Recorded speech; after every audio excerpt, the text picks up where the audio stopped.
Hi friends, నేను మీ Ramana Goud Gudisala senior GK and current affairs faculty. ఈ వీడియోలో మనం operation Kagar or operation black forest గురించి మాట్లాడదాం. ఎందుకంటే దేశంలో నక్సలిజాన్ని అంతం చేయాలనే లక్ష్యం ఏదైతే కేంద్ర ప్రభుత్వం గడువు విధించుకుందో అది మార్చి 31 ఈ రోజు నాటికే. కాబట్టి ఒకసారి మనం ఆపరేషన్ బ్లాక్ ఫారెస్ట్ గురించి సంక్షిప్తం ఆర్ ఆపరేషన్ కగార్ గురించి సంక్షిప్తంగా డిస్కస్ చేద్దాం. 2026 మార్చి 31 నాటికి దేశంలో మావోయిస్ట్ ఆర్ నక్సలిజాన్ని నిర్మూలించాలనే లక్ష్యంతో కేంద్ర ప్రభుత్వం ఈ ఆపరేషన్ను చేపట్టడం జరుగుతుంది.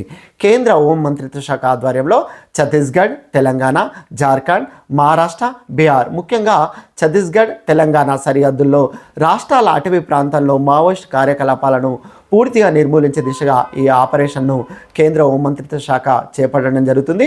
మార్చి 31కి డెడ్ లైన్ ముగియడంతో అడవిలో దాగి ఉన్న కొద్ది మంది మావోయిస్టుల కోసం భారీగా భద్రతా బలగాలు జల్లెడ పడుతున్నట్లు ప్రభుత్వం ప్రకటించడం జరిగింది.